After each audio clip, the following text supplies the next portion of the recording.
statement, cout. When I talk about data types, I'm simply saying the type of data that we are entering in the computer. There are different types of data types because there are different types of data that we feed in the computer. We can talk of integers, decimal numbers that are represented using double or floating float. We can talk of a string. We have talked to characters, Boolean expressions. There are different types of data that we enter into the computer. But what size is of that data? To know the size, write this statement on the screen and be able to see the size of each data type. Okay. So you say if I want to see the size of, use this function sizeof. That's the function that you use to check the size of any data type. Then after that, you need to put this the parentheses, or maybe let me say the arguments or parameters. Okay. So what data type do I want to check its size? So if it's int, I'll type int there. Then if I compile this, I'll be able to see the size of int. The size of int is 4 bytes. So what I can do, let's make it user friendly.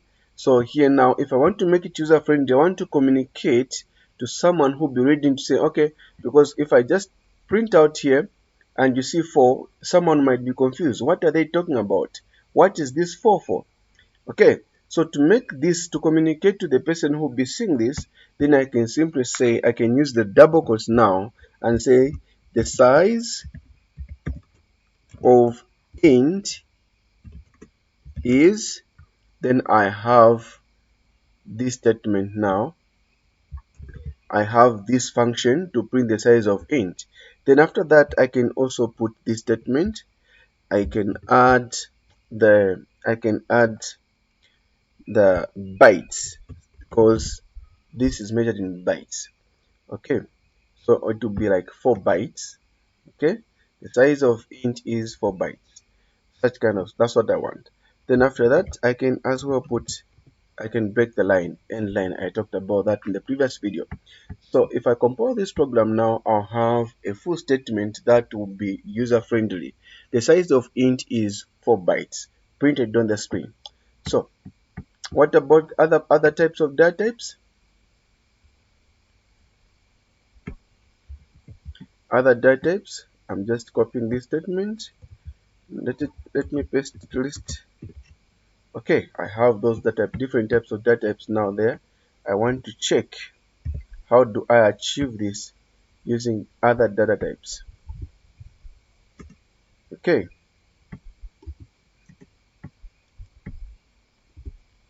other data types, let me say, here I'll check the size of float. Here I'll check the size of double. Here I'll check the size of string.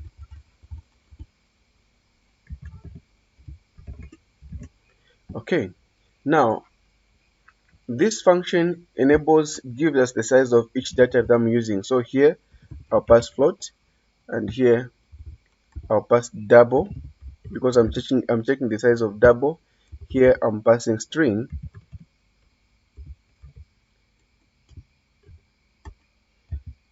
Okay, please let's remember that this is case sensitive, so we need to ensure that we spell every statement that we use correctly. Okay, let me add one more. The size of char for character. So a single character, char. So even here I'll pass char. Okay, so when we compile this, you're going to have this statement. The size of char 1 byte, the size of string 8 bytes, the size of double is 8 bytes. Then we have the size of float 4 bytes and the size of int 4 bytes. Okay, now what is the most important point to stress here? What do we need to know? Why am I talking about this?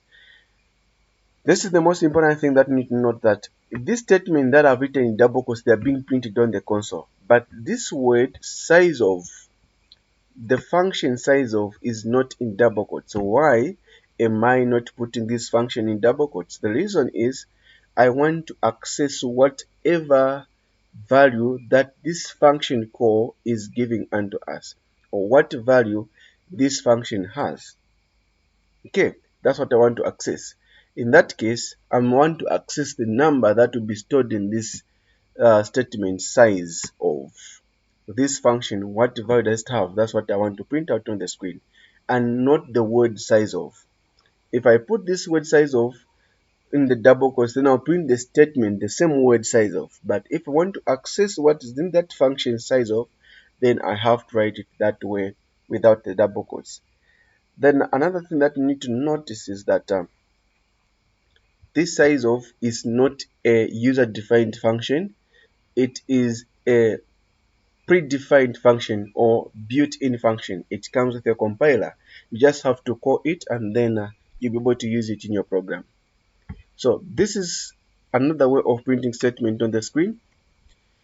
Okay, so if you are new to my channel, consider subscribing to my channel. This is Chela of Secret Channels.